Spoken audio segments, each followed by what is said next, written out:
So here we are.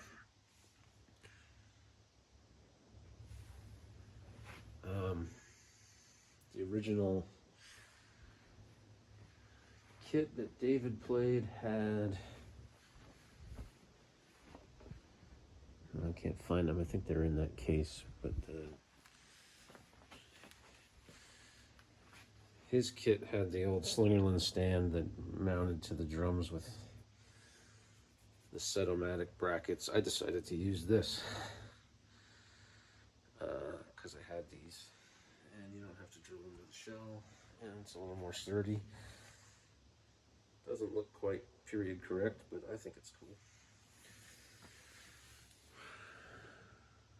That's a 14 by 14, a 10 by 14, a 14 by 16, a 16 by 18, and a 14 by 24. His 16-inch floor tom was actually 16 by 16, but we had this one, and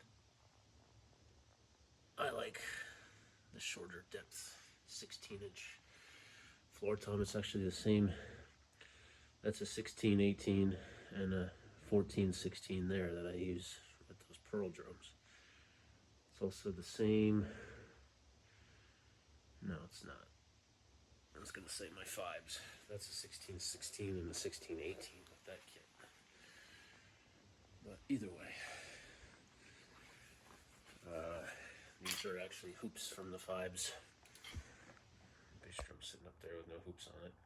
I'm waiting to repaint the proper hoops for that. And these are some timbales I recently found. Robinson's kit had a set of Ludwigs, but these are Slingerland. I put Yamaha brackets for the legs, which some people might cry about, but I think they're cool. I didn't have to drill extra holes, I just had to make the holes that were there a little bigger.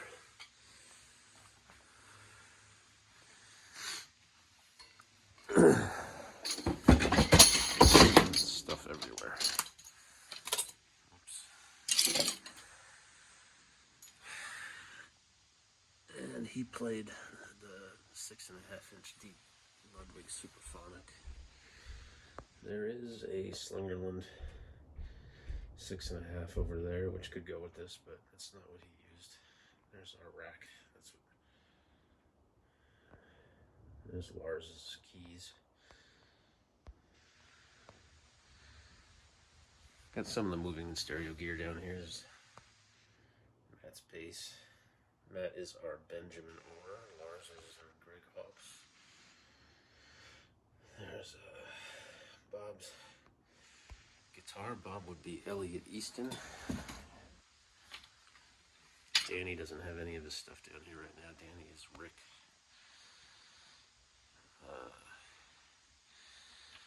Yeah. So, lots of chrome. You can see where, because these are old 40-something-year-old shells, I couldn't get them super flat, and everything shows through in the chrome. But it's pretty good, regardless. And they easily get fingerprinted up. What else? These aren't the cymbals that I use this ride.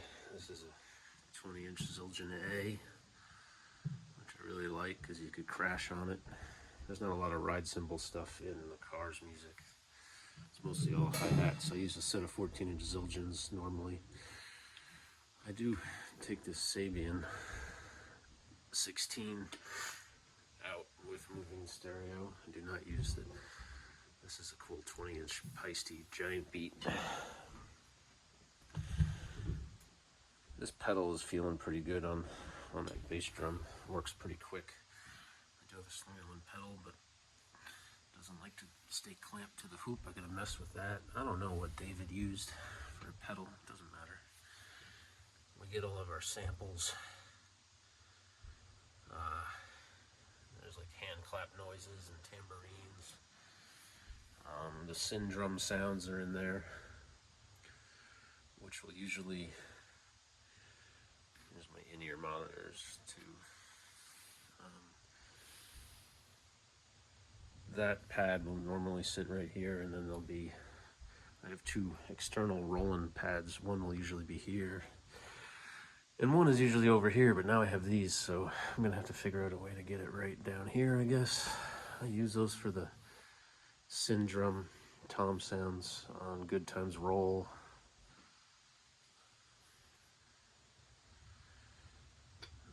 There's also usually a trigger up to the snare that goes into an old 80s snare drum sound for like the Heartbeat City songs. Get that fat snare sound going. Last time we played, the trigger stopped working and I took it apart. And I'm gonna have to get a new one or something. It's screwed up. I also use that big fat snare drum, which gives you a big fat snare drum sound.